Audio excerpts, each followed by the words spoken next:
जंगल में सूखा पड़ा था। पेड़ों के पत्ते झड़ चुके थे और चिड़िया दाने दाने को तरस रही थी। रानो चिड़िया अपने छोटे से घोंसले से निकली। उसके पंख थके हुए थे, लेकिन हौसला अडिग था। हे भगवान, पूरा जंगल छान मारा पर एक दाना तक नहीं मिला। घर पर बच्चे भूखे हैं, आज उन्हें क्या खिलाऊंगी? तभी रानो को पास की एक पुरानी घनी झाड़ियों के पीछे से किसी के सिसकने की आवाज आई।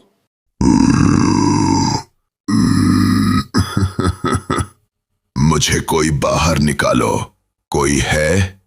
अरे, ये इस सुनसान गुफा से रोने की आवाज कौन दे रहा है?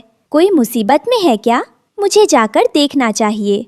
रानो डरते डरते अंधेरी गुफा के अंदर गई। वहाँ कोई पक्षी या जानवर नहीं था, बस धूल से सना हुआ एक पुराना तांबे का चिराग जमीन पर पड़ा था। आवाज उसी चिराग के अंदर से आ रही थी।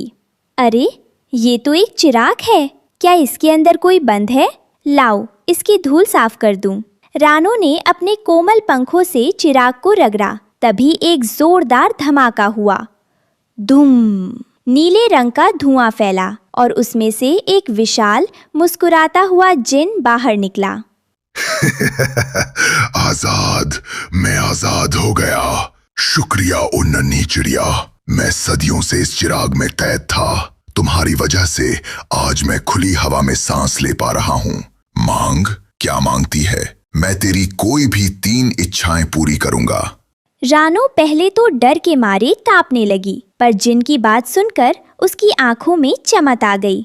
जिन भाई, मुझे अपने लिए कुछ बहुत बड़ा नहीं चाहिए, बस इस अकाल में हमारे रहने और खाने का ठिकाना हो जाए। हुक्म करो मेरी आका, तुम्हारी पहली इच्छा क्या है?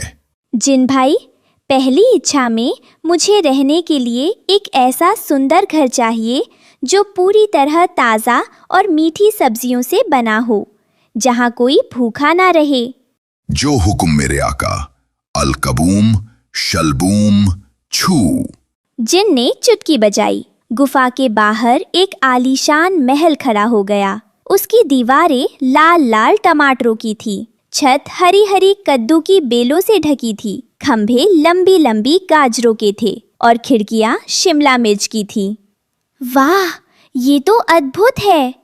जिन भाई, मेरी दूसरी इच्छा ये है कि इस घर के चारों तरफ एक ऐसा जादुई खेत हो जहां 12 महीने ताज़ा सब्जियों की खेती होती रहे, कभी सब्जियां खत्म ना हो। ये भी पूरा हुआ, तथास्तु। पलक झपकते ही महल के चारों ओर मीलों दूर तक लहलहाते हुए जादुई खेत बन गए। कहीं गोभी के फूल खिल रहे थे तो कहीं रसीले बैंगन लटक रहे थे। अब अपनी तीसरी और आखिरी इच्छा मांगो नन्ही चिड़िया।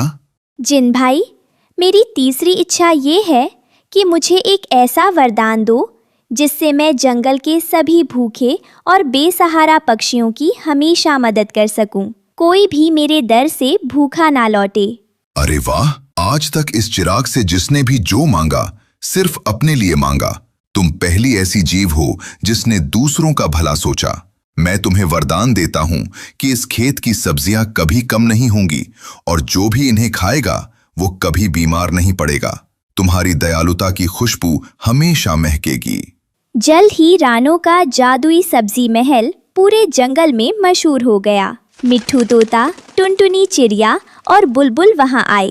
अरे रानो बहन, ये तो चमत्कार है।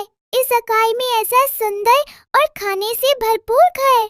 आओ टुनटुनी, आओ मिट्ठू भाई, बुलबुल बहन, ये सब भगवान की कृपा है। इस जादुई खेत में इतनी सब्जियां हैं कि पूरा जंगल पेट भर सकता है। तुम सब यही रहो, हम सब मिलकर यहाँ खेती करेंगे और सबको खाना खिलाएंगे। वाह भाई वाह, इतनी तीखी और मीठी मिर्चें। रानो, तुम तो फरिश्ता हो। हम सब मिलकर इस जादुई खेती को संभालेंगे। हाँ रानो, हम गाजर और टमाटर के सूप बनाकर बीमार पक्षियों तक पहुंचाएंगे। सब खुशी खुशी रहने लगे, लेकिन दूर एक पेड़ के पीछे छुपे कालू कव्वे और चालाक लाली लोमड़ी की आंखों में लालच तैर रहा था। लाली लोमड़ी, देख रही है इस अदनी सी चिड़िया के ठाठ? इसके पास वो जादुई चिराग है अगर वो चिराग हमें मिल जाए तो हम पूरे जंगल के राजा बन जाएंगे। बिल्कुल सही कहा कालू, ये चिड़िया बहुत भोली हैं। आज रात जब सब सो जाएंगे, हम चुपके से सब्जी महल में घुसेंगे और उस चिराग को चुरा लेंगे। फिर जिन हमारा गुलाम होगा। रात का घनेरा अंधेरा छा गया। मिट्ठू तोता और टुनटुनी चिड़िया पहरेदारी कर रहे थे, लेकिन ठंडी हवा के झोंकों से उन्हें नींद आ गई। कालू कौवा और लाली लोमड़ी दबे पांव महल के अंदर घुसे। धीरे चल लाली, कहीं कोई जाग न जाए। वो देख, मेज पर चिराग रखा है। ला जल्दी से मुझे दे, मैं इसे अपनी पूंछ के पीछे छुपा लेती हूँ। जैसे ही कालू ने चिराग को छुआ, चिराग गर्म हो गया और उसमें से अचानक नील रंग का धुआं निकला। जिन गुस्से में तमतमाता हुआ बाहर आ गया।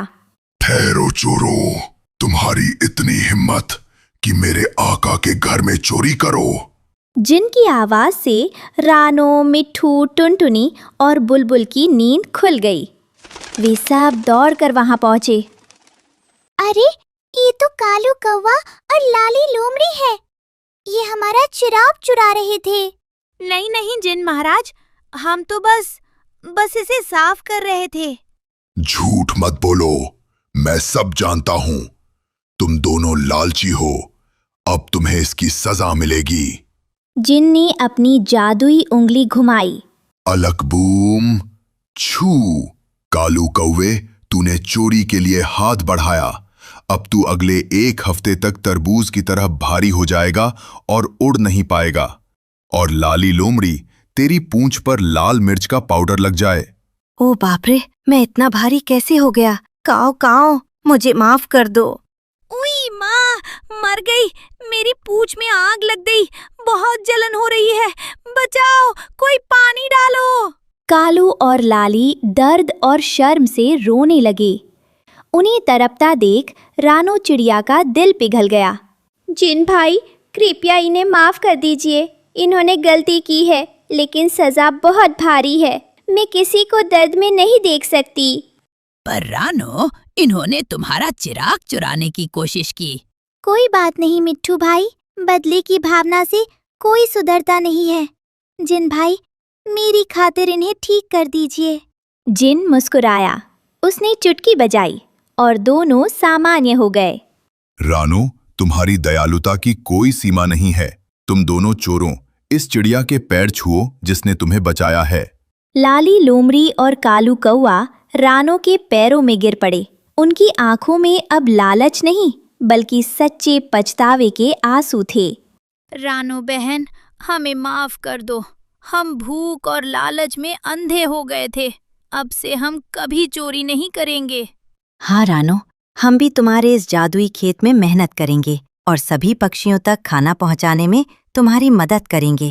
चलो, सुबह का भूला अगर शाम को घर लौट आए तो उसे भूला नहीं कहते। आज से तुम सब मेरे दोस्त हो। आओ, मिलकर इस सब्जी महल को सबका आशियाना बनाएं। अब पूरा जंगल खुशहाल था।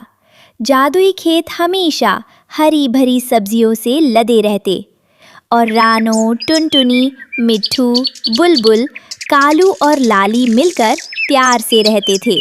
जिन भी अपने चिराग से निकलकर अक्सर उनके साथ मीठे टमाटरों का लुत्फ उठाता था।